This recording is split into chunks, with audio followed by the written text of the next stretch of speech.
por Twitter, por la reciente iniciativa que tuvo, que concluyó en este mismo lugar, que fue la lectura colectiva de Dante. También otro lo pueden conocer por su libro, que también tuvo bastante circulación, El sentido olvidado. Publicó la editorial Mar Dulce, la misma editorial en la que ahora acaba de publicar La carne viva, que se presenta. Sí, el 1 de agosto. Se presenta el 1 de agosto. Y bueno, voy a decir algunos otros datos de Pablo y después voy a dejar con él, que voy a hablar sobre la relación entre Borges y Tomás Brown.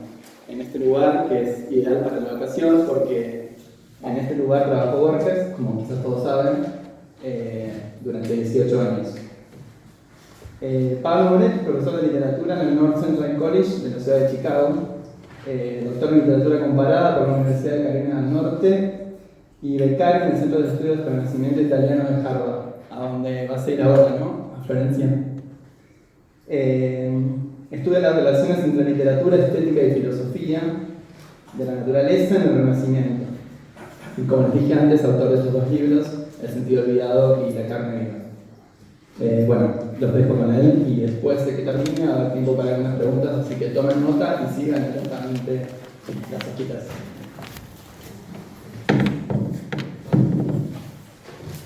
Bueno, gracias. No sé si necesito el micrófono, ¿sí? ¿Se escucha? Sí. Gracias por venir. Voy a hablar de Borges y de Thomas Brown. Y el título es un poco cursi, pero espero que lo acepten. Lo voy a tratar de defender hacia el final. La cursilería, de la palabra amistad, por ahí. No, la amistad no es cursi, pero por ahí la palabra. Entonces voy a hacer una cosa un poco escolar. Y espero también que disculpen eso. Estoy pidiendo disculpas ya por anticipado, por muchas cosas. Pero voy a ir siguiendo la vida de Borges y dando distintos ejemplos de sus pequeños momentos brownianos, que hay muchos. Pero primero voy a hablar un poco de Brown, para los que no lo conocen, pues es un autor que por ahí, si son lectores de Borges, leyeron el nombre muchas veces, leyeron por ahí frases, ideas. Si son lectores de Sebald, seguramente también lo conocen por Los Anillos de Saturno, pero no es un autor tan leído y es un autor muy importante, al menos en las letras inglesas. Voy a empezar con una cita de Brown, de su libro más famoso, que es Religio Medici, la religión de un médico. Es un libro que él escribe en 1635 con 30 años de edad, se acaba de recibir de médico, acaba de viajar a Europa, acaba de especializarse en varias universidades muy buenas del continente, vuelve a Inglaterra a hacer su residencia y lo mandan a un lugar muy alejado. En ese momento es Halifax, hoy en día no es un lugar inhóspito y rural, pero antes sí lo era. Y él está entonces en el medio de la nada en Halifax y empieza a escribir este libro para un amigo, precisamente, para un amigo.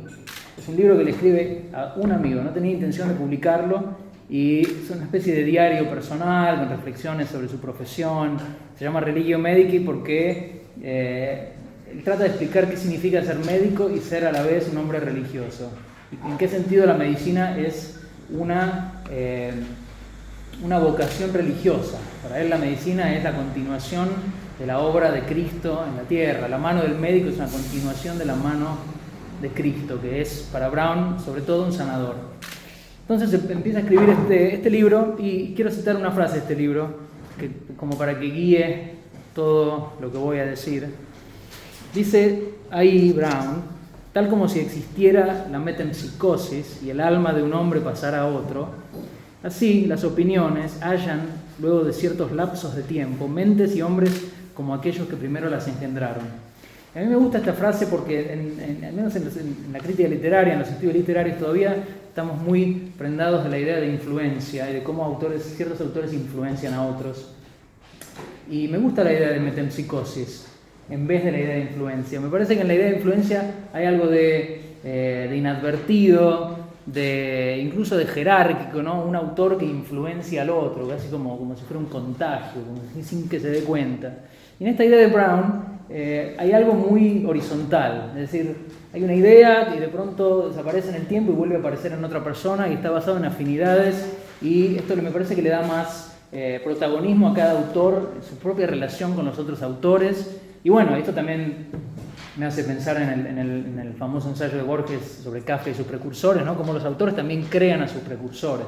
Entonces le da una importancia, le da más entidad, me parece, a cómo uno recibe lo que lee. Entonces quiero que esta idea guíe un poco lo que voy a decir, porque si bien Brown acá habla de opiniones, yo lo puedo también llevar a ideas, tramas, argumentos, imágenes, metáforas, personajes, es decir, puede haber una metempsicosis, una transmigración de todas estas cosas.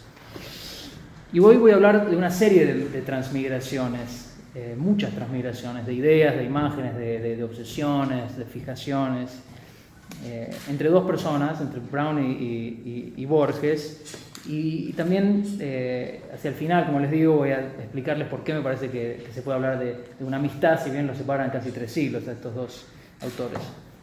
Pero bueno, algunas cosas sobre Brown. Es un personaje muy curioso, no es un pensador sistemático, como les digo, es un médico que escribió obras muy distintas entre sí, muy raras, casi inclasificables. Sebald dice así, que son obras inclasificables. Es un hombre que vive a caballo nace en 1605 y muere en 1682, vive a caballo entre una mentalidad premoderna medieval y una mentalidad moderna, tiene una idea de la ciencia que es muy moderna, muy baconiana. La ciencia es una actividad colectiva que se lleva adelante poco a poco, a base de experimentos y de errores, y ensayo-error, etc. O sea, en ese sentido es muy moderno, en otro sentido es premoderno, porque cree en las brujas y cree en el diablo, y cree sobre todo, esto es lo que lo vuelve más premoderno en realidad, que es que cree que la causa final de las 4 causas aristotélicas, la causa final es la más importante. Para él hay una providencia divina que guía todo, y la causa más importante que el hombre de ciencia tiene que tener en cuenta es esta providencia divina, que ya es incluso un poco anticuado para la época, porque Bacon años antes ya había dicho la causa que realmente importa es la causa eficiente, la causa material, la causa final no nos interesa. Eso es la modernidad. Bueno, Brown está con un pie en cada lado. Se podría decir que es un humanista, pero en realidad sería un poco anacrónico el término. Es un humanista, sabe griego, latín, conoce la tradición clásica de memoria, sabe como 10 idiomas, sabe hebreo también, estudió todo en el colegio, en la universidad. Pero el término que mejor lo describe es un término que usan mucho los ingleses en el siglo XVII, y que la palabra es virtuoso, que en español no nos dice nada, porque un virtuoso es otra cosa, pero en inglés del siglo XVII, virtuoso, virtuoso, es un personaje especial, porque es un coleccionista, es alguien que sabe mucho de arte, de literatura, alguien que sabe de todo, una especie de omnívoro del saber, que está siempre interesado en aprender más. Eso es un virtuoso. Entonces, es una palabra que lo describe mejor, más que humanista, me parece. Y a la base de este personaje, del virtuoso, hay un cambio cultural importantísimo que me parece que es crucial para entender la modernidad temprana, y es el cambio de percepción respecto de lo que es la curiosidad. O sea, si bien en el mundo premoderno la curiosidad es en general considerada un pecado, de hecho es la causa del pecado original, ¿no? Adán y Eva fueron demasiado curiosos. Para el hombre renacentista la curiosidad empieza a ser una virtud. El hombre de ciencia tiene que ser curioso sobre todo. Entonces a Brown le interesa literalmente todo, le interesa todo. Escribió sobre todo, sobre ríos, montañas, sobre momias. Tiene un ensayo sobre los peces que comía Cristo, desde qué peces comería, porque estaba en ese mar, en el mar muerto, qué peces había, sobre si Adán y Eva tenían ombligo o no tenían ombligo, sobre colecciones perdidas, sobre colecciones existentes, sobre urnas funerarias, sobre jardines. Es decir, le interesa absolutamente todo, es un omnívoro del saber.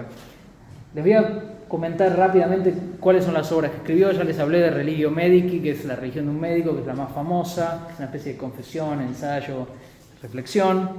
Después escribió esta obra se publicó, bueno, tiene una historia muy extraña de publicación, que no me quiero ir por las ramas, pero se publica en versión autorizada en 1643.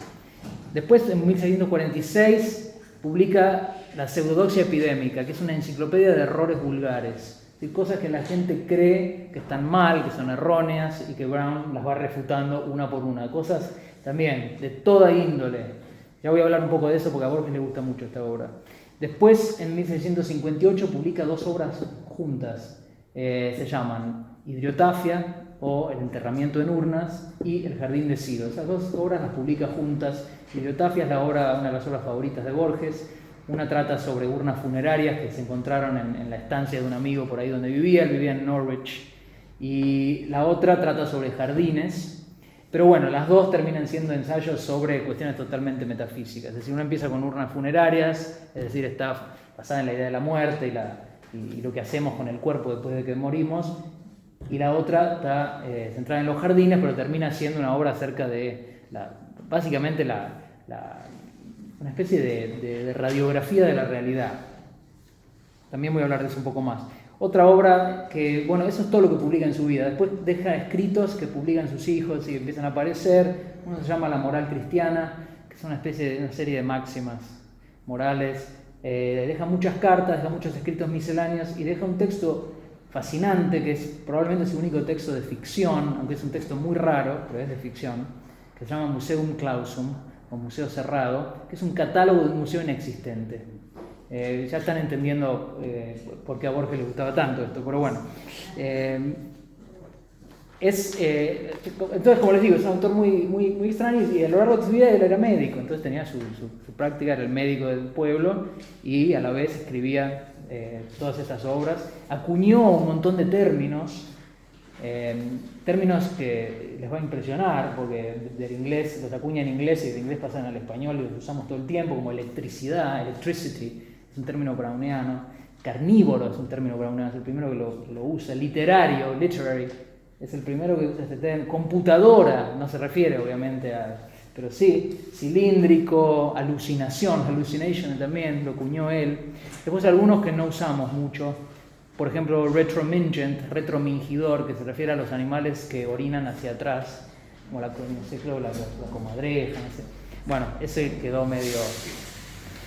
pero sí, se la pasaba acuñando términos por motivos a los que voy a volver.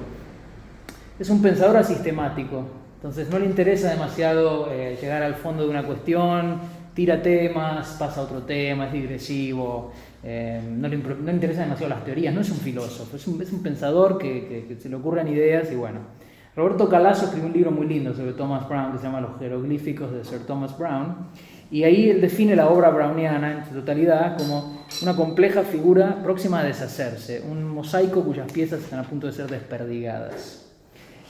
Lo que tiene Brown también, y creo que esta es una de las cosas que más le gusta a Borges, aparte de las afinidades temáticas que tienen ambos, que es un tipo de ideas geniales, tiene ideas muy buenas, muy graciosas incluso.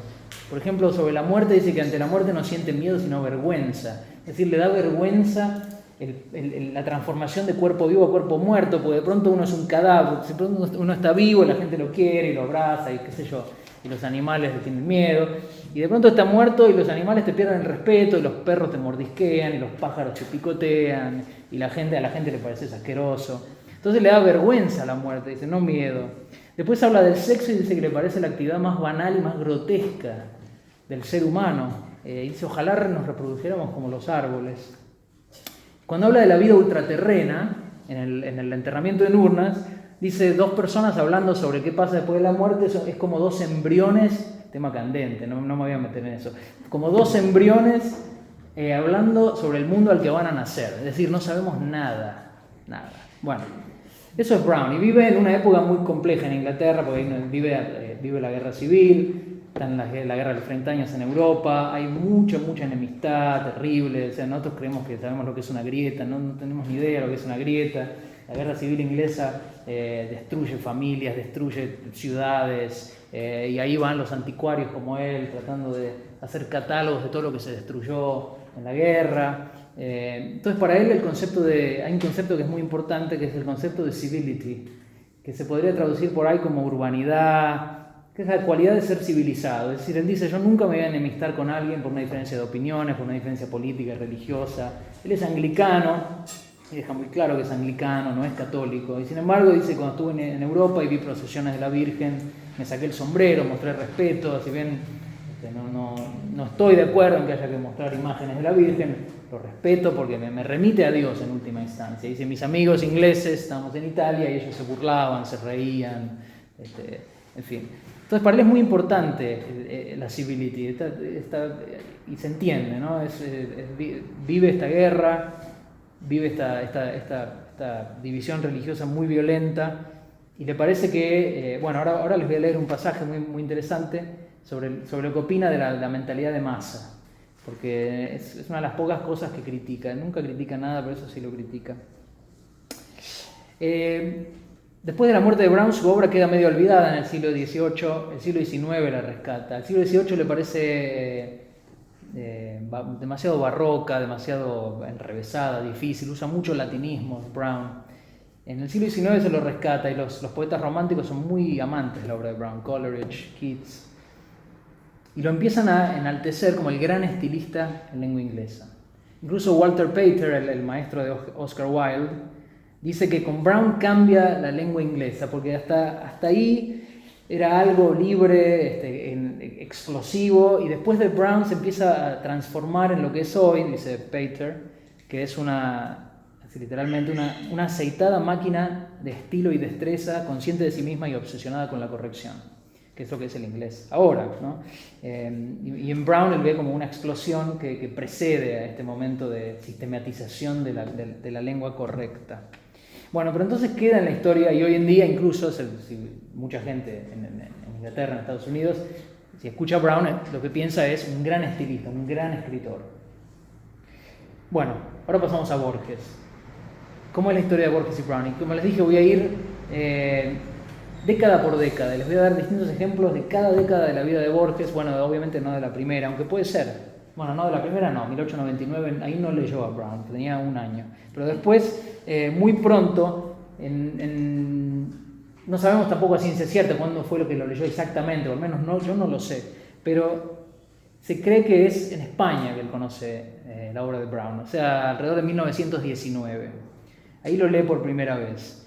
Y muchos años después lo que dice en una entrevista, cuando era joven yo hacía lo posible por ser Sir Thomas Browne.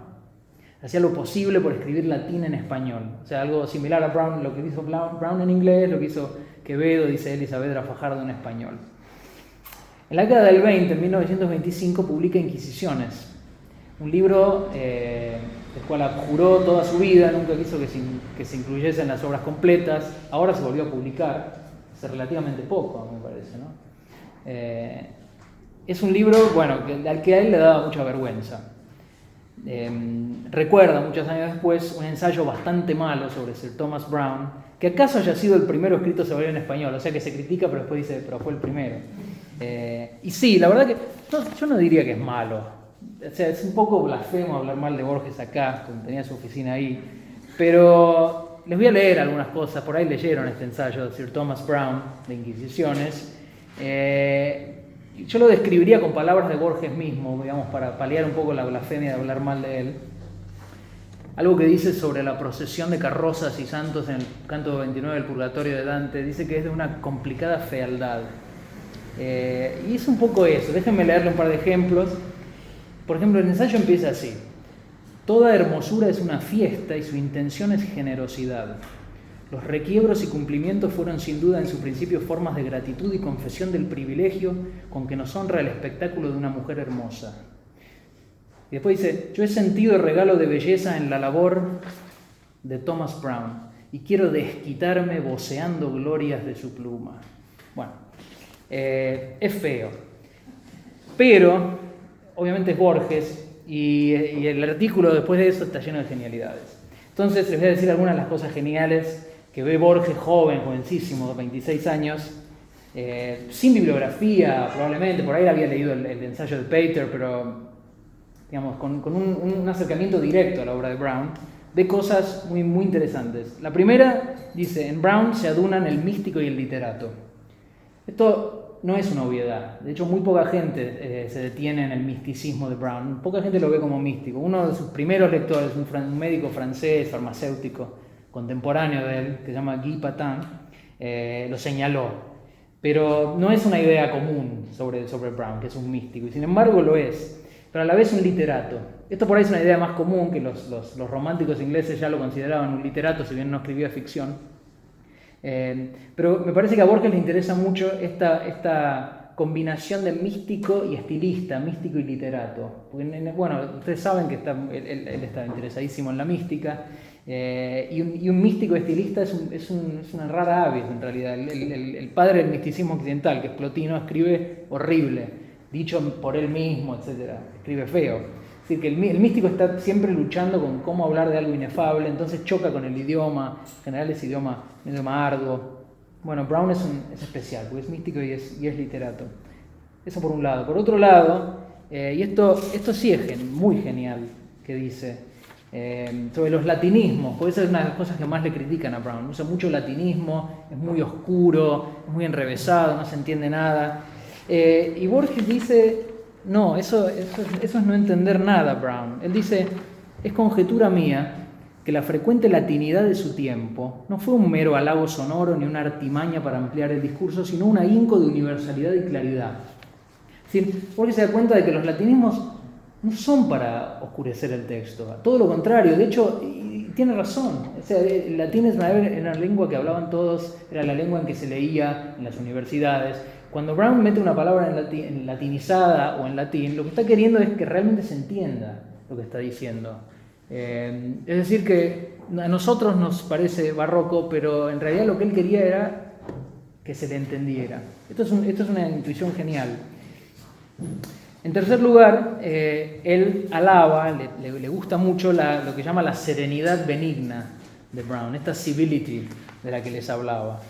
Y traduce un pasaje del Religio Medici, y les voy a leer la traducción, porque saltan a la luz muchas cosas que les van a resonar sobre Borges. Dice Brown, traducido por Borges, de 26 años. Brown está hablando de sí mismo acá, está hablando de cuán tolerante él es. Dice, no me sobresalta la presencia de un escorpión, de una salamandra, de una sierpe. En viendo un sapo o una víbora, no encuentro en mí deseo alguno de recoger una piedra para destruirlos. Dentro de mí no siento esas comunes antipatías que en lo demás descubro. No me atañen las repugnancias nacionales, ni miro con prejuicio al italiano, al español o al francés.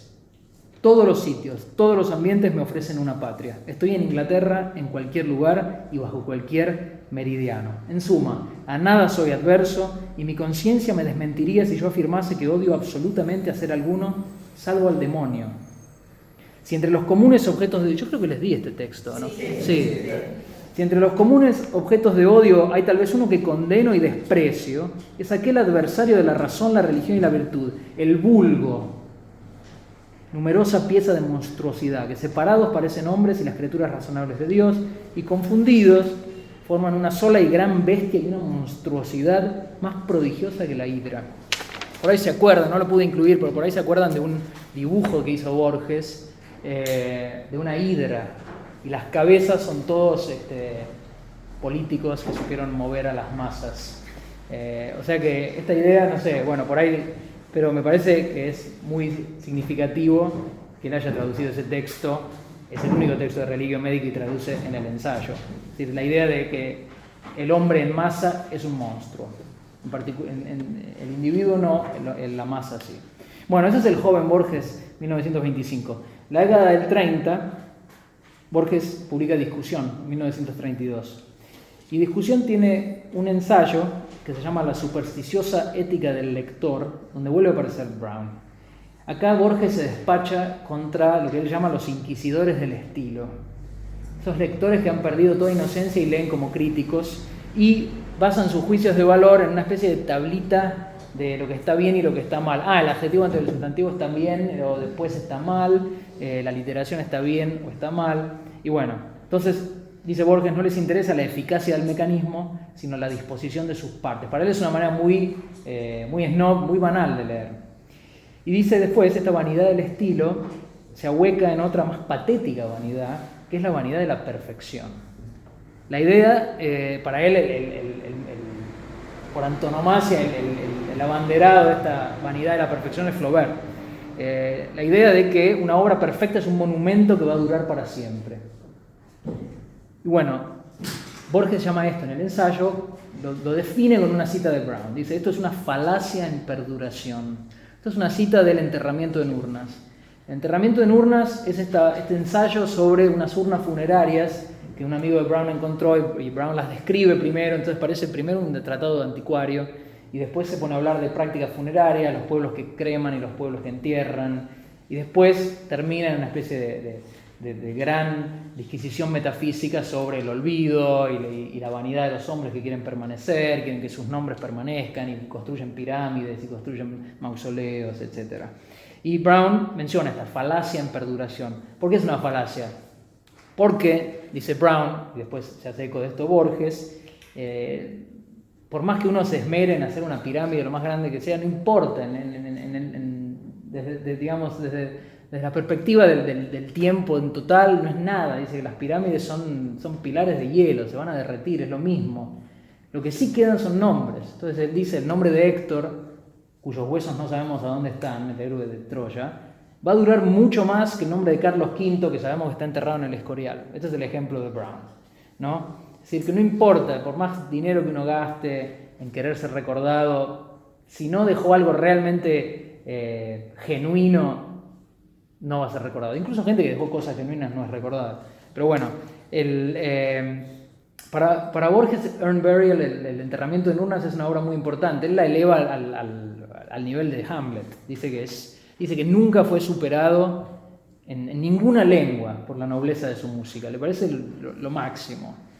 Y bueno, esta falacia en la perduración es algo que le interesa, que esta idea llevada a la literatura, digamos, el ensayo de discusión, que la eficacia total del mecanismo textual importa mucho más que la perfección de las partes. Incluso da el ejemplo del Quijote, que es una obra, dice, imperfecta, por momentos torpe, demasiado larga, pero 1000 veces más perdurable, 1000 veces más importante, más genuina que algún soneto perfecto por ahí, que sí, formalmente perfecto, pero no queda en nada. Bueno, pasando a la década del 40, acá estaría bueno que alguien pasara como con cartelitos, década del tipo de pelea de box. Década del 40, bueno, este es el gran momento browniano, acá pasan muchas cosas. 1944 es el gran año browniano de Borges, y es la mitad del camino de su vida, ¿no? Tiene 46. Entre el 44 y el 47, Borges y Bioy Casares preparan para MC una edición de varias obras de Brown. Tenían planeado un catálogo de sumas, de obras de pensamiento que finalmente no prosperó el proyecto, quedó en la nada. Pero Bioy en su diario, recuerda las noches en que él y Borges anotaron las obras de Brown que iban a incluir. Recuerda esto como los mejores momentos de su vida. ¿Qué queda de esto? Queda poquísimo, queda muy poco. Pero tenemos la obra de Borges, y ahí sí queda mucho. Y tenemos ficciones, que se publican en 1944, en donde hay al menos 2 momentos muy brownianos. Uno muy sutil, solo para entendidos, y otro muy explícito. El primero, el más sutil, refiere a esta obra que les mencioné antes, que es El Jardín de Ciro, que es la obra más difícil, más extraña de Brown, que es este tratado sobre jardines, que termina siendo una disquisición sobre la especie de la estructura misma de la realidad. Y allí Brown se obsesiona con esta figura que tienen del otro lado de esto, que es el quincunx. Entonces esta es la disposición que usaban los antiguos para plantar jardines, y dice Brown, está en todo artefacto hecho por el hombre. Si uno mirara con microscopio, lo que vería es esta estructura reticular. Mi avatar. Ahí está. Sí. Ese es el quincunx. Bueno, en La Muerte y la Brújula, hacia el final, cuando están en la quinta de Tris-le-Roi, Borges habla de los losanges de la ventana de la quinta. Es decir, el losange es precisamente esta figura, esta es una ventana. Bueno, para alguien que conocía tan bien a Brown, para alguien que conocía El Jardín de Ciro, que es una obra de una obsesión maníaca con esta figura, el losange remite a eso invariablemente. Pero bueno, me pueden decir, bueno, por ahí no estaba pensando en Brown, ok, nunca lo sabremos. Pero pasemos al segundo, y acá no me pueden discutir. Porque Tlön termina con una referencia a Brown, ¿no? La idea misma en realidad del clon es browniana, es la idea de una región que no existe, de un libro que no existe. Brown escribió un catálogo entero de cosas que no existen.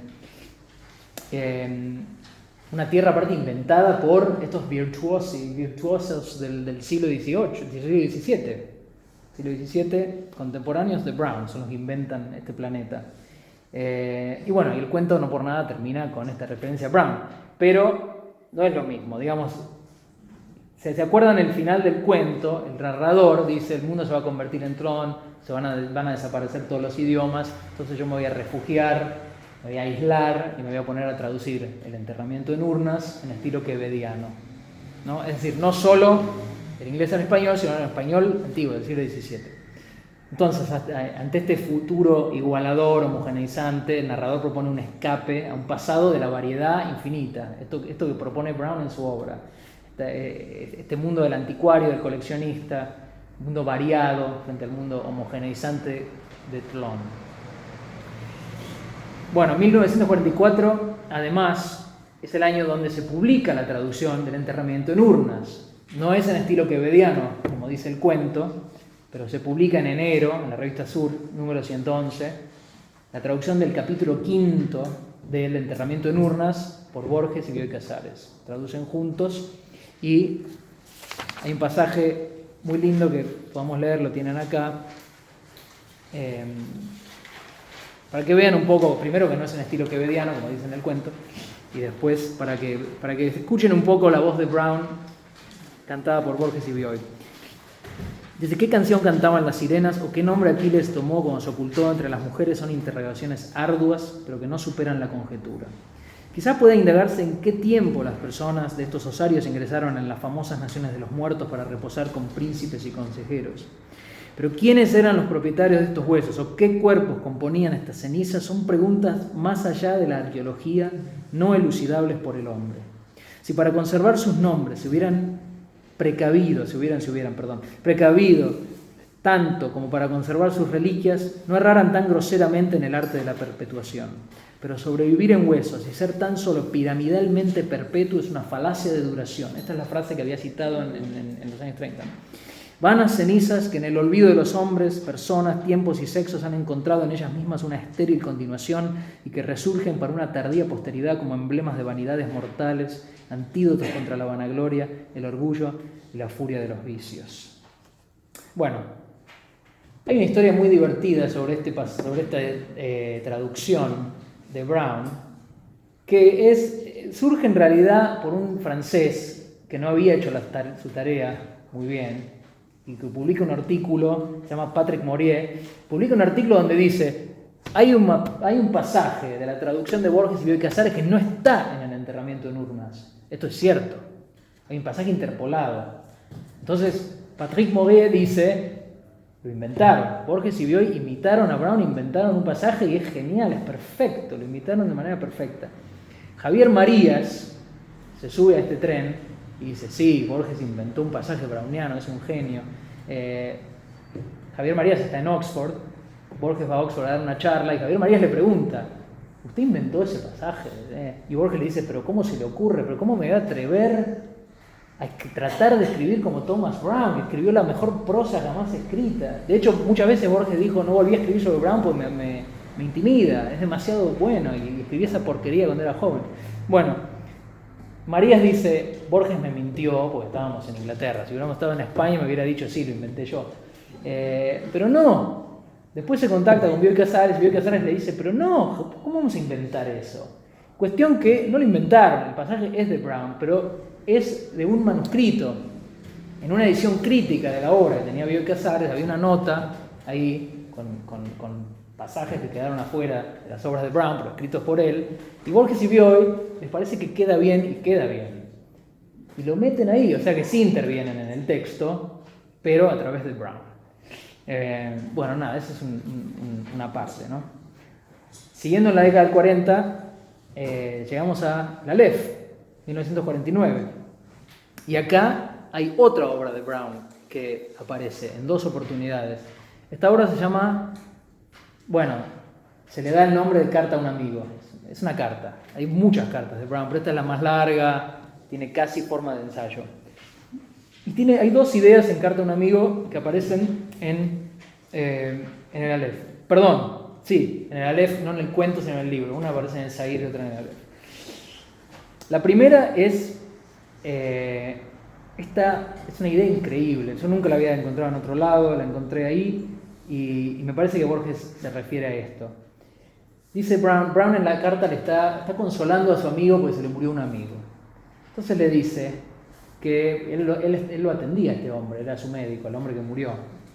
Y le habla de ese misterioso síntoma de la muerte que hace que en los momentos anteriores a morir nuestro rostro se va perdiendo y nos vamos pareciendo a nuestros parientes, padres, tíos, abuelos, como si hubiera un rewind del rostro y uno se fuera pareciendo a sus ancestros cuando está muriendo y después de morir, ¿no? Y dice, así como al principio de la vida pasamos por varias caras hasta tener una cara asentada, al final vamos retrocediendo en nuestras facciones y fisonomías hacia nuestro núcleo genético. Bueno, eso dice Brown en su obra. En el cuento El Zahir, dice Borges, está hablando del velorio de esta mujer, Teodelina Villar, y dice, cito, en los velorios el progreso de la corrupción hace que el muerto recupere sus caras anteriores. Bueno, después en el cuento del Aleph, acá hay mucho, es muy browniano el Aleph, empieza con una idea de la carta a un amigo. Para mí, por ahí me discuten que no. Bueno, les recuerdo el comienzo del Aleph. La candente mañana de febrero en que Beatriz Viterbo murió, después de una imperiosa agonía que no se rebajó un solo instante ni al sentimentalismo ni al miedo, noté que las carteleras de fierro de la Plaza Constitución habían renovado no sé qué aviso de cigarrillos rubios. El hecho me dolió, pues comprendí que el incesante y vasto universo ya se apartaba de ella y que ese cambio era el primero de una serie infinita. En la carta a un amigo, Brown le dice a su amigo, aunque dejó este mundo hace un par de días, cada hora va contribuyendo con creces, dices, a esa oscura sociedad. Como que cada momento va volviendo ese olvido, esa finitud mucho más enorme. Esto también refiere a una idea del enterramiento en urnas, que empieza, como empieza el narrador. El narrador del Aleph dice, precisamente, como vi este aviso de constitución que había cambiado y Beatriz Viterbo se metía cada vez más en el olvido, él, que es un romántico, dice, yo voy a hacer que no sea olvidada, yo la voy a recordar, etc. Bueno, esta cosa que no solo es vana, sino que es inútil, ¿no? Porque todo va a ser olvidado según el enterramiento en urnas. Es decir, la tarea de mantener viva la memoria de una persona, primero comporta mucha vanidad, pero a la vez no tiene sentido, también porque, como va a descubrir el narrador al final del cuento, cuando vea el Aleph, todo pasado, presente y futuro existe siempre y de manera irrevocable. Es decir, que la tarea es vana y además es inútil, porque la memoria nunca se va y a la vez se va. Pero hay más browniano acá. Si se acuerdan de Carlos Argentino Daneri, ¿cómo olvidarlo? Él está escribiendo una obra que se llama La Tierra. ¿Se acuerdan? Una obra totalmente ridícula de la que el narrador se burla, que es una descripción del planeta. Es decir, describe todo este poema, supuestamente. Claro, después nos enteramos de que Daneri había visto el Aleph, entonces, bueno, tiene más sentido. Se redime un poco al final. Pero esta idea absurda de acaparar todo y de una descripción exhaustiva del mundo es algo que existió. Hay una obra que el autor menciona, que es el Polyolbion de Michael Drayton, que es un poema, que es una descripción topográfica de Inglaterra. Trata de describir todo Inglaterra, Michael Drayton, ahí, en un poema, pero incluyendo la geografía, la hidrografía, la historia, las tradiciones, todo. Dice, voy a agotar Inglaterra. Entonces, bueno, la idea de Daneri era más o menos esta.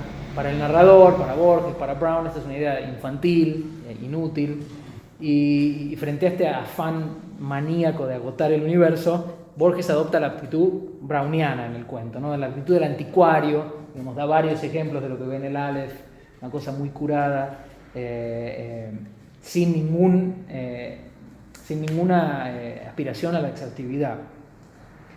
El enterramiento en urnas es quizás el ejemplo más claro de esta actitud anticuaria de Brown, ¿no? De preservar fragmentos del pasado, ¿no? Tiene muchos escritos sobre esto, escritos sobre momias que mencionaba, tiene instrucciones para disecar animales, tiene toda una gran disquisición sobre la autopsia que le hicieron a una ballena que encontraron ahí en la playa.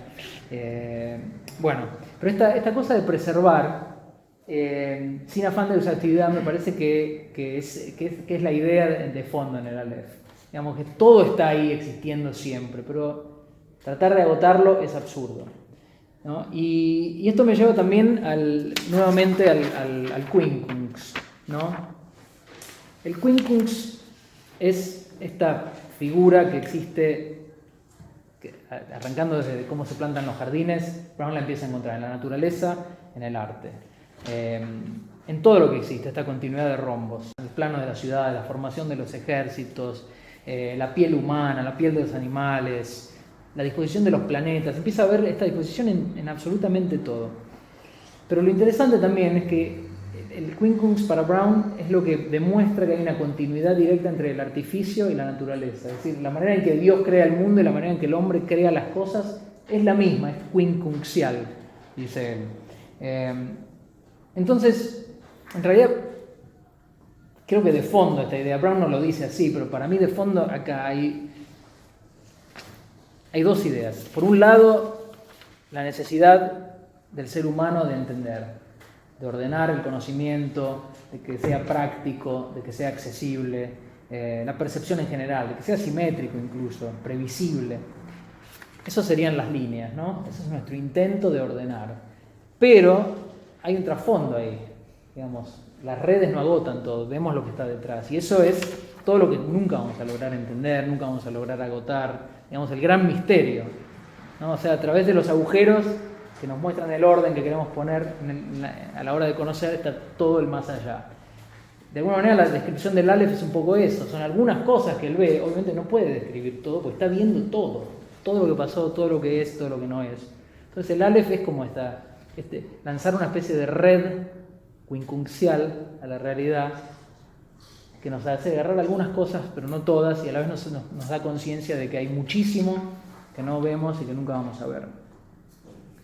Bueno, pasando la década del 50, hay dos cosas que quiero señalar. Si me extiendo mucho, alguien haga cosas, no sé, me quiere ahorcar, no sé. En 1956, esto es muy triste que no haya pasado, la verdad, pero en 1956 vi hoy en el diario, cuenta que Borges está planeando un cuento sobre Brown y el juicio de brujería. En 1664, Brown, ya un hombre de 70 años, 60 años, muy famoso, muy conocido, lo convocan a un juicio. Dos mujeres están siendo juzgadas por brujas y lo que se alega en un pueblo cerca de donde vive. Se alega que un grupo de chicos había empezado a vomitar clavos y alfileres de gancho y que habían encontrado sapos en la cama de estos chicos y habían tirado los sapos al fuego y los sapos habían explotado como pirotecnia. Todos lo llaman a Brown y dicen, che, es verdad. Y él no da testimonio sobre el caso, porque es muy serio, dice que no conoce el caso, pero dice, en Dinamarca hace unos años pasó algo similar. Es decir, es posible. Brown cree en las brujas, cree en la brujería. Para él no creer en las brujas es como no creer en Dios. O sea, es igual a no creer en Dios. Si crees en Dios, tienes que creer en el diablo y en las brujas. Las mujeres fueron condenadas a la hoguera. No sabemos cuánto influyó el testimonio de Brown, pero hoy en día hay algunos investigadores que no lo quieren a Brown por esto, porque hizo quemar a dos mujeres. Pero bueno, entonces Borges parece que quería escribir un cuento sobre esto, según Bioy Casares, nunca lo escribió. Cuento que no existe. Esto va para el catálogo de cosas inexistentes. El cuento de Borges sobre las brujas. Bueno, pero sí publicó en los años 50 otras inquisiciones. Y esta es una obra muy browniana, es una obra citacionista.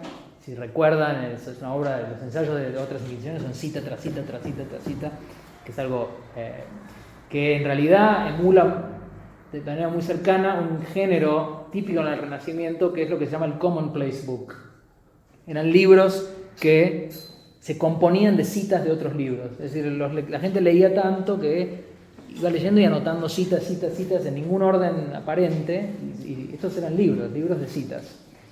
Bueno, hay un ensayo en particular de otras Inquisiciones donde Borges reflexiona sobre esta obsesión con la lectura y con los libros. Se llama Del culto a los libros, se publica en 1951, y va recorriendo la historia universal del culto a la palabra oral al culto a la palabra escrita. Entonces recuerda cómo los griegos eran escépticos respecto de la palabra escrita. Platón no se fiaba, si bien escribía, pero a Sócrates no le gustaba la palabra escrita. Finalmente, con el cristianismo, con el judeocristianismo, la escritura revelada, es decir, hay una fe en la palabra escrita, y se afirma incluso que Dios escribió 2 libros. Uno es la Biblia y el otro es la naturaleza. Son los 2 libros los cuales Dios crea el mundo.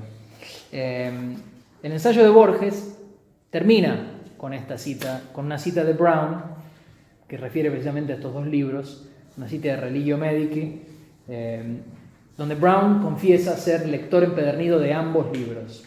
Y dice que son complementarios. Es decir, él no dice hay que leer la Biblia y hay que analizar la naturaleza. Dice, se complementan. Digamos, lo que si uno no leyó el primero, si uno no leyó la Biblia, descubre las mismas verdades en la naturaleza. Y viceversa. Y cita Borges acá una frase de Brown muy importante en Religio Medici, que es: todas las cosas son artificiales, pues la naturaleza es el arte de Dios. Esto también nos vuelve a llevar a esta idea del jardín de Ciro y del quincunx como artificio y naturaleza a la vez. Entonces el mundo entendido como otro libro, una idea muy cara a Borges, que también se imaginaba el paraíso como una biblioteca, una enorme colección de mundos. Bueno, década del 60. Y acá vamos a ver cómo varía Borges en sus lecturas de Brown. No lee solo Religio Medici y el enterramiento de Nurran, que después publica, la carta de un amigo. Acá vamos a ver que la sensibilidad, esta afinidad entre los dos, no es solo metafísica, no es solo en la erudición, esta erudición selectiva, sino que hay un amor compartido por lo excéntrico, por lo inusual, por lo curioso. En la década del 60, en 1967, Borges publica el libro de los seres imaginarios. Y acá aparece bastante Brown. Pero aparece una obra de la cual hasta ahora no habíamos hablado mucho, que es esta pseudodoxia epidémica, que es esta enciclopedia de errores vulgares. Creencias atávicas, sin asidero alguno en la realidad, que Brown se dedica a refutar una tras otra. Es muy interesante la obra, porque empieza poniendo de cabeza la noción platónica de que conocer es recordar. Y Brown dice, no, conocer es olvidar todos los errores que nos atiborran la cabeza y la memoria. Es decir, no es recordar, es olvidar. Entonces cada capítulo es una refutación de una creencia errónea. Algunos ejemplos. Se creía que las liebres eran hermafroditas. Brown dice, no son.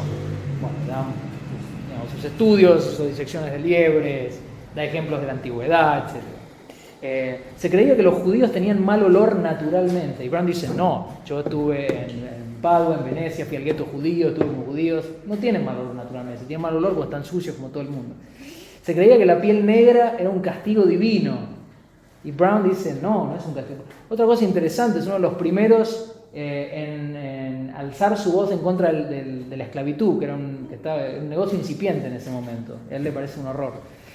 Pero esta idea de que la piel negra era un castigo divino, bueno, esto está en la Biblia.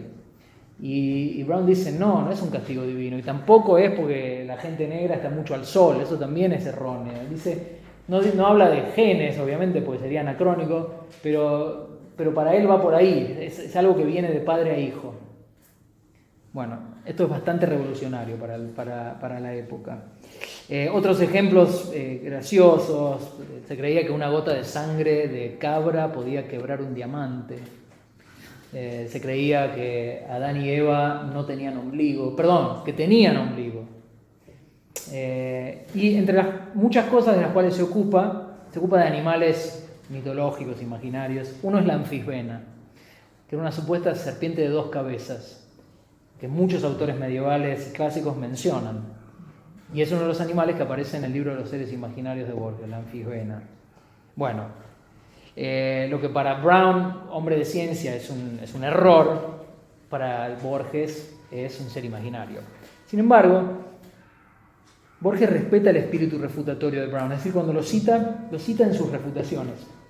Entonces habla de la anfisbena y dice, bueno, Brown igual la refutó, porque en la pseudodoxia epidémica, esto es una cita del libro de los seres imaginarios, que es una cita a su vez de Brown.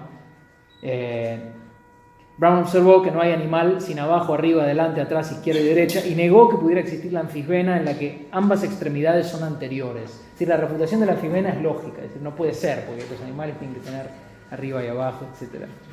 Aparece de nuevo Brown en el capítulo sobre el basilisco. Ahí, primero Borges habla del animal, después habla del huevo del basilisco, que era un huevo puesto por un gallo y después empollado por un sapo, si recuerdan el basilisco. Brown duda sobre la existencia del basilisco, dice, puede ser que un animal mate con la vista, porque la vista le echa unos átomos, rayos, qué sé yo, que pueden causar la muerte, pero lo del huevo empollado con un gallo es un delirio, eso no, eso sí que no. Y finalmente aparece Brown de nuevo en referencia al borametz. Ese es mi animal favorito. El borametz es también llamado el cordero verdura, el cordero vegetal de Tartaria, también conocido como el polipodio chino. Es una planta con forma de cordero cubierta de pelusa dorada. Cuando la cortan sale un jugo sangriento, le gusta mucho a los lobos, es decir, en este caso los lobos son vegetarianos porque se comen al cordero verdura. Y Brown lo que dice es, bueno, no es un cordero, por ahí se parece a un cordero, por ahí tiene forma de cordero, las flores, etc. Pero evidentemente no es un cordero porque es una abominación pensar en algo que es una mezcla del reino vegetal y del reino animal. Claro, esto es lo que más le gusta a Borges del cordero verdura, que es animal y vegetal a la vez. Bueno, 1967. En 1972 Borges vuelve a escribir un texto sobre Brown. Digamos, desde 1925 que había escrito su ensayo, no había escrito nada totalmente dedicado a Brown. Acá escribió este poema que tienen acá, el número 3. El poema se llama Religio Medici 1643, que es el año de la primera publicación autorizada de Religio Medici. Se había publicado el año anterior en forma no autorizada y Brown lo había escrito en 1635 para su amigo. Bueno, esto es en el Oro de los Tigres y lo voy a leer. Defiéndeme, Señor. El vocativo no implica a nadie, es solo una palabra de este ejercicio que el desgano labra y que en la tarde del temor escribo. Defiéndeme de mí. Ya lo dijeron Montaigne y Brown y un español que ignoro. Algo me queda aún de todo ese oro que mis ojos de sombra recogieron. Defiéndeme, Señor, del impaciente apetito de ser mármol y olvido. Defiéndeme de ser el que ya he sido irreparablemente. No de la espada o de la roja lanza defiéndeme, sino de la esperanza. Les quiero leer el pasaje de Religio Medici al que refiere esto. Está casi hacia el final de Religio Medici. Y dice Brown, esta traducción no es la de Borges. Mas la corrupción que yo temo es la que está dentro de mí, no el contagio por las relaciones con el exterior. Es ese ejército rebelde dentro de mí el que me destruirá. Soy yo quien me corrompo a mí mismo. El hombre sin ombligo aún vive en mí. Siento esa úlcera original que me corroe, me devora, y por ello, deféndame, Dios, de mí. Y esto lo pone en español, Brown. Señor, líbrame de mí mismo, es parte de mi letanía y la primera expresión de mis apartadas cavilaciones. Ningún hombre está solo, porque cada hombre es un microcosmos y lleva consigo el mundo entero. Bueno, la frase esta, deféndame Dios de mí, que aparece ya en San Agustín, Señor, defiéndeme de mí mismo, Brown la pone en español porque la saca de Antonio de Guevara, ese español que ignoro, que menciona Borges. Antonio de Guevara en las Epístolas Familiares, que es alrededor de 1530. Montaigne la cita también de Antonio de Guevara, en el ensayo sobre la experiencia. Dice Montaigne, los peores males son aquellos con que nos abruma la imaginación, es decir, los que vienen de nosotros. Y me gusta mucho este dicho del español. Bla, bla, bla. Para mí este texto es una plegaria agnóstica quizás, un ruego dirigido a nadie, como dice, pero ese nadie está con mayúscula. Es un ejercicio, dice Borges, un ejercicio que el desgano labra. En la epístola al lector que introduce el Religio Medici de Brown se refiere a la obra como un ejercicio personal, producto de días de ocio y de soledad. Es decir, que el guiño es directo digamos, a la obra entera, Religio Medici. Por algo el poema se llama Religio Medici. Y trata en realidad de un tema totalmente borgiano, que es el desdoblamiento, ¿no? Lo conocen por Borges y yo, el Centinela, el otro, el cuento del libro de arena, donde él se encuentra con su yo joven. Es decir, muchas veces aparece este tema en Borges, ese desgarramiento entre el cuerpo vivido y el cuerpo verbalizado, el personaje Borges y el ser humano Borges, que a la vez, una vez que se verbaliza, ya no es más personaje, ya no es más persona. En Borges y yo, que termina en esa especie de paradoja, ¿no? ¿Cuál está escribiendo esta página, ¿no? La trampa de la palabra. Brown, como Borges, también entiende que el yo es múltiple. En un momento Religio Medici dice una frase muy linda, que es: la masa de carne que me circunscribe no limita mi mente. Es decir, yo soy varios, no soy uno solo. Otra referencia muy browniana en el poema es esta idea del impaciente apetito de ser mármol y olvido, que refiere también a el enterramiento en urnas, la vanidad de ser mármol o de ser olvidado. Recuerden que Borges siempre decía que le daba terror la idea de perdurar, que lo que más añoraba después de la muerte era el olvido, la aniquilación, la nihilificación total. O sea que en ambos casos sería una cuestión de vanidad, ¿no? Y los últimos 6 versos son muy interesantes así, simétricamente, porque son una plegaria que refiere al pasado, al presente y al futuro, o no en ese orden, ¿no? El impaciente apetito de ser mármol y olvido referiría al presente, referiría al futuro, es decir, el impaciente apetito que tengo ahora de lo que voy a hacer. Defiéndeme de ser el que ya he sido, defiéndeme de mi pasado, finalmente defiéndeme del futuro, defiéndeme de la esperanza, no de la espada o de la roja lanza, sino de la esperanza. Hay un ensayo, 20 años anterior, que está en otras inquisiciones, que se llama La creación y P.H. Gosse, que se abre con una cita de Brown. Y la cita de Brown viene del mismo lugar que les acabo de leer, donde viene Deféndame Dios de mí. La cita con la que abre Borges ahí es: el hombre sin ombligo todavía vive en mí. El hombre sin ombligo es Adán. Adán obviamente no tenía ombligo, porque no fue gestado, no tuvo cordón umbilical. El hombre sin ombligo vive en mí significa que el pecado original está en mí. No hay nada que hacer, está ahí. De eso es de lo que Dios me tiene que defender. Este es un ensayo, no sé si lo recuerdan, pero es un ensayo muy interesante porque Borges refiere a esta teoría demencial de este hombre Gosse que trató de justificar cómo es que hay fósiles de dinosaurios si el mundo tiene 6.000 años según la Biblia. Entonces, alrededor de la misma época en que se publica El origen de las especies, en 1857, entonces hay gente tratando de justificar cómo es posible que haya fósiles. Y Gosse dice, surgieron con la creación. O sea, Borges creó un pasado. Perdón, Borges, Dios. Ahí me redimí de criticarlo. Dios creó un pasado. Por eso Adán tiene ombligo. Adán tiene ombligo, no porque fue gestado, sino porque refiere a un pasado. Lógicamente, cada cosa tiene que tener un antecedente, dice Gosse.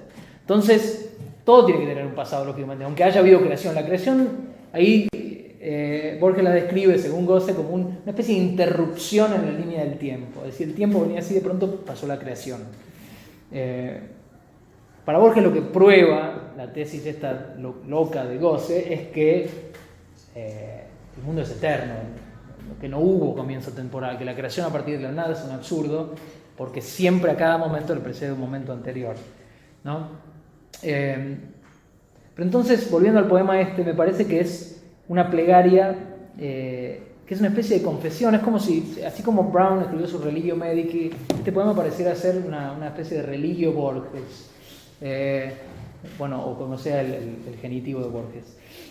Un poema agnóstico, ese nadie con mayúscula, esa idea de de eternidad, pero no circular, sino lineal, que es algo a lo que Brown se refiere como diuturnidad, digamos un tiempo infinito pero lineal. En general el tiempo y la eternidad se ponen como opuestos, ¿no? La eternidad es lo que no es tiempo, es algo circular, digamos, ese presente, pasado y futuro que pasa todo el tiempo en cada momento del presente. Y acá Borges está pensando esa diuturnidad, el pasado, el presente y el futuro sucediendo todo el tiempo y él siendo prisionero, víctima de eso y pidiéndole a este otro, que es un otro, pero que es a la vez un nadie, no es Dios, que lo salve de eso.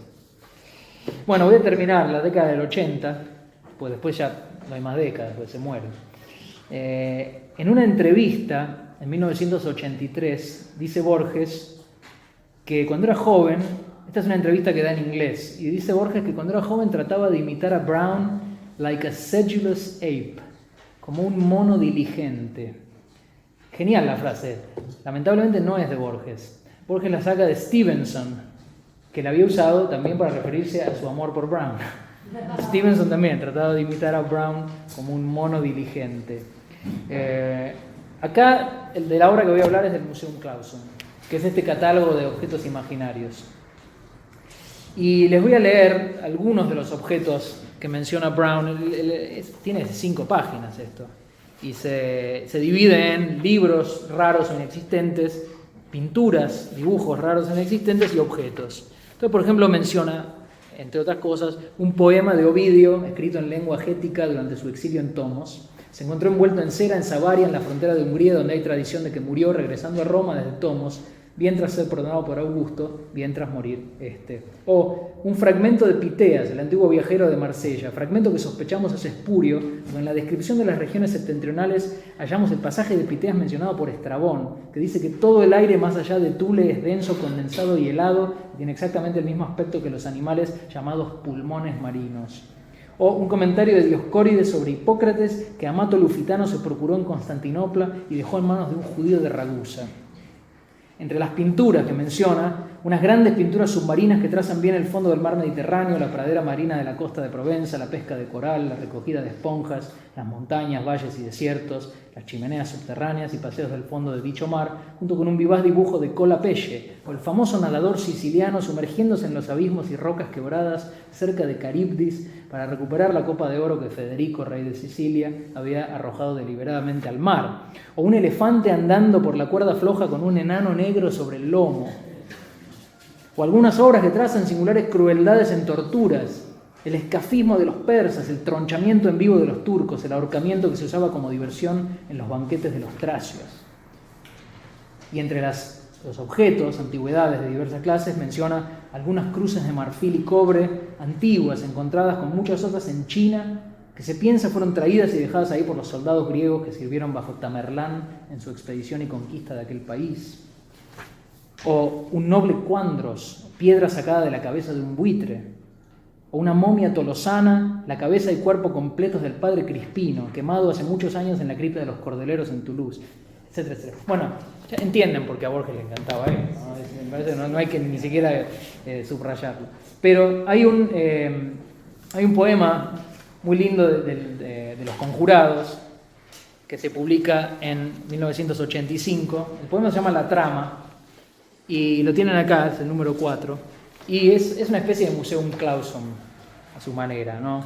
Las migraciones que el historiador, guiado por las azarosas reliquias de la cerámica y el bronce, trata de fijar en el mapa y que no comprendieron los pueblos que la ejecutaron, las divinidades del alba que no han dejado ni un solo ídolo ni un símbolo, el surco del arado de Caín, el rocío en la hierba del paraíso, los hexagramas que un emperador descubrió en la caparazón de una de las tortugas sagradas, las aguas que no saben que son el Ganges, el peso de una ropa en Persépolis, el peso de una rosa en Bengala, los rostros que se puso una máscara que guarda una vitrina, el nombre de la espada de Hengist, el último sueño de Shakespeare, la pluma que trazó la curiosa línea He met the nightmare and her name he told, el primer espejo, el primer hexámetro, las páginas que leyó un hombre gris y que le revelaron que podía ser Don Quijote, un ocaso cuyo rojo perdura en un vaso de Creta, los juguetes de un niño que se llamaba Tiberio Graco, el anillo de oro de Polícrates que Helado rechazó. No hay una sola de esas cosas perdidas que no proyecte ahora una larga sombra y que no determine lo que haces hoy o lo que harás mañana. Entonces, nuevamente, esta idea de que Las cosas desaparecen, pero no desaparecen. Todo deja su sombra, todo está existiendo en un presente, en un pasado y en un futuro. Y el mundo es una especie de bazar infinito, en donde hay un pulular constante de todo lo que alguna vez existió. Volviendo a la idea del Aleph.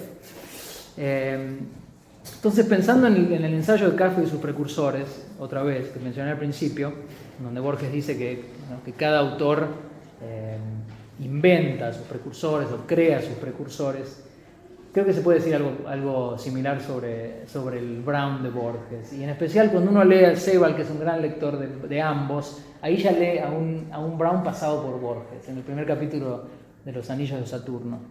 Bueno, voy a terminar con el tema de la amistad, porque me parece que lo tengo que justificar un poco.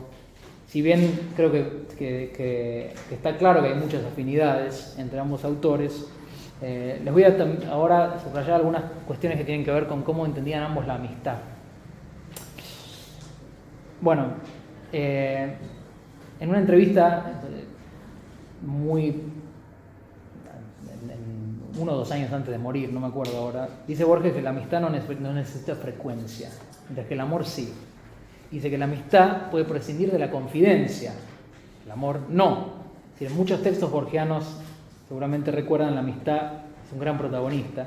Pero voy a volver a Tlön, que es el gran texto browniano, que empieza con una escena de gran amistad entre Borges y Bioy, que después, o antes, tradujeron a Brown juntos, y sigue con la historia de esta amistad entre Herbert Ashe y el padre de Borges, a la que Borges se refiere con estas palabras, con esta cita inolvidable. Dice: era una de esas amistades inglesas que empiezan por excluir la confidencia y que muy pronto omiten el diálogo. Bueno, y les voy a leer ahora lo que dice Brown de la amistad, porque era un gran cultor también él de la amistad. Dice: a menudo he considerado a esas nobles parejas y modelos de amistad, no tanto como historias verdaderas de lo que fue, sino como historias inventadas de lo que debería ser. Pero ahora en ellas no percibo algo imposible, ni nada en los heroicos ejemplos de Damón y Fintias, Aquiles y Patroclo, que me haga pensar con fundamentos que yo no sería capaz de lograr dentro del acotado ámbito de mí mismo. Que un hombre pueda dar la vida por su amigo parece extraño a los sentimientos vulgares y a aquellos que se atienen a ese principio mundano de que la caridad empieza por casa. Por mi parte, nunca podría tener presentes los lazos que tengo conmigo mismo ni el respeto que debo a los de mi sangre, en la causa de Dios, de mi país y de mis amigos. Dice: espero no violar el 5.º mandamiento si pienso que puedo amar a mi amigo más que al más cercano de mi propia sangre, incluyendo a aquellos a los que debo la vida. Si quiero más a mis amigos que a mis padres, no me voy a ir al infierno. No he puesto aún amor verdadero en una mujer, pero he amado a mi amigo tal como a la virtud, a mi alma y a mi Dios. A partir de esto creo que comprendo cómo Dios ama al hombre. Qué felicidad se encuentra en el amor de Dios. Dejando de lado todas las demás, existen 3 uniones sumamente místicas. 2 naturalezas en una persona. 3 personas en una naturaleza y un alma en 2 cuerpos. Pues aunque en verdad estén realmente divididas, sin embargo están tan unidas que no parecen sino una sola cosa y forman una dualidad y no 2 almas diferentes. Entonces, para terminar, que empecé con la idea de la transmigración de ideas y de imágenes, voy a volver ahora a unirlo con una idea borgiana que aparece en un ensayo que se llama La esfera de Pascal, donde Borges dice que quizás la historia universal no sea más que la diversa entonación de ciertas metáforas. Y bueno, con eso ya está, terminé.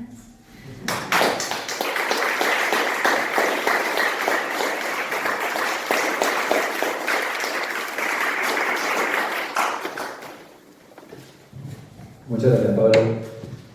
Bueno, después de este exhaustivo recorrido década a década por los vínculos entre Borges y Thomas Brown, ¿alguno quiere hacer alguna pregunta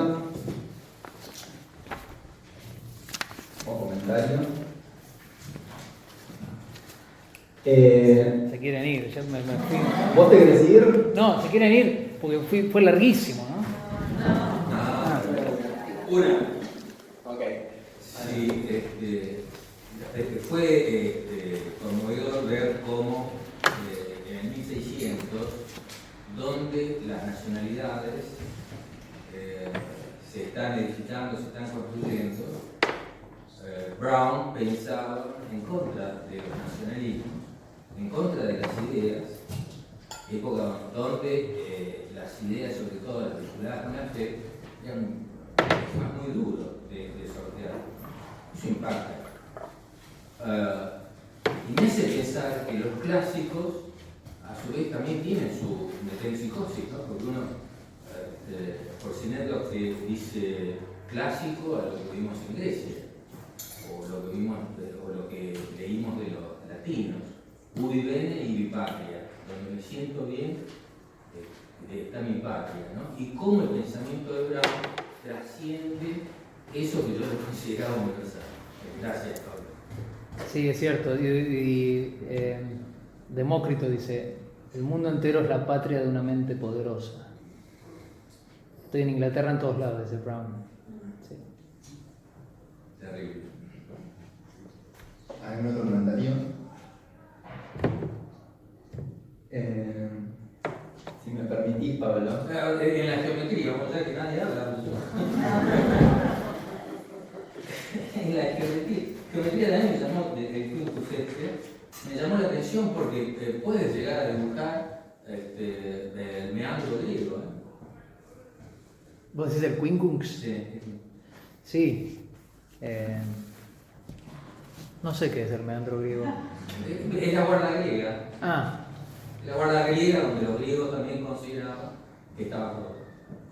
un patrón geométrico que está en Un todas patrón las cosas. geométrico que lo vas a ver en absolutamente toda Sí, sí. la cultura griega. Sí, es gracioso en las notas de Coleridge, que cuando leía Brown, leía El jardín de Ciro, el Quincunx, le ponía nervioso esto, decía Quincunx everywhere. Este tipo está loco. Es medio maníaco el texto, pero sí, lo ve en todos lados. Pero la geometría siempre está. Bueno, Sí. no en vano, el pitagorismo es Sí. una filosofía, ¿no? Te iba a decir que, bueno, ya que creo que fue contundente el vínculo entre Brown y Borges, puedes aprovechar en 5 minutos contarnos un poco sobre otra cosa que no fue el tema de hoy, pero que sí es uno de los temas de tu último libro, y de paso con esto entusiasmar a la gente a escribirlo. Y ahí la presentación el 1 de agosto, que es esta idea de tu lectura de Borges como un escritor, más bien un poeta del tacto. Si quieres contar brevemente sobre esa idea y dejar que entusiasmar a la gente ahí en el capítulo.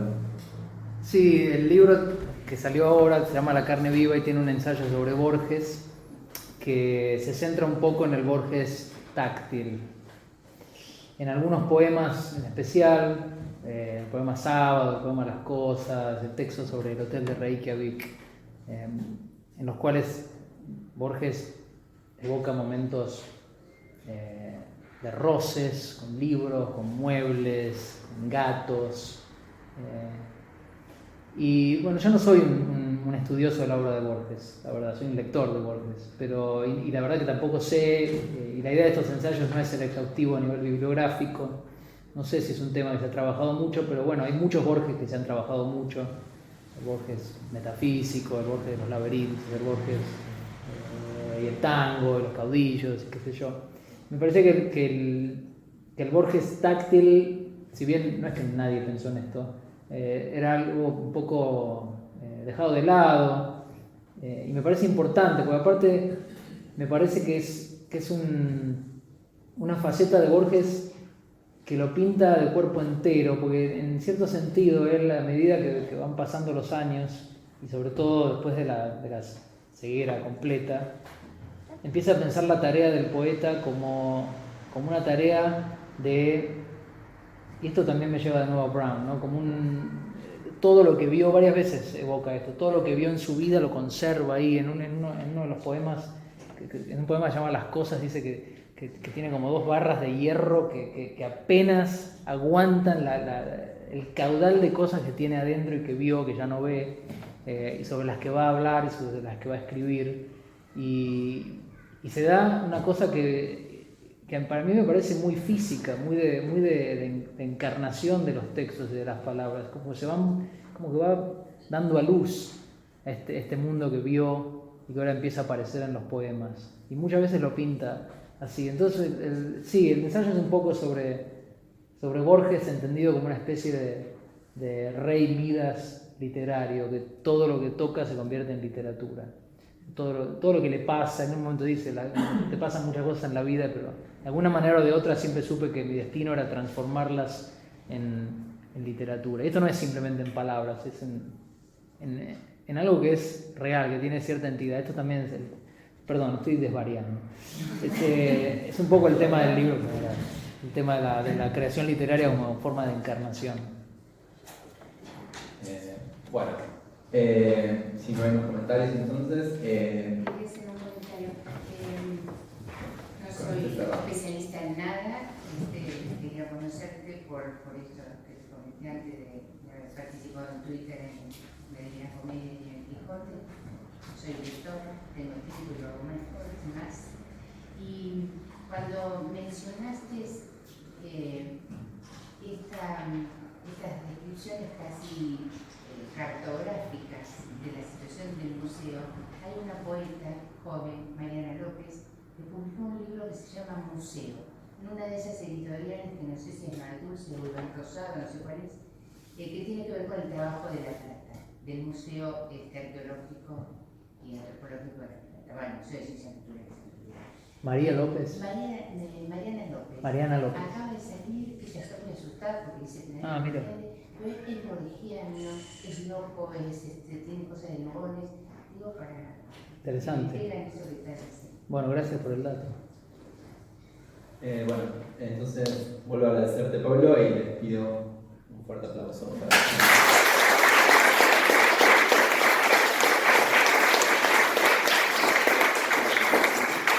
Los invito también, si quieren, a llevarse un ejemplar de la revista Cuaderno de la biblioteca, que tiene actividades que se hacen y notas científicas y escritores.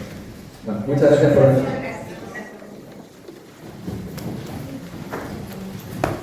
¿Recordás el cuento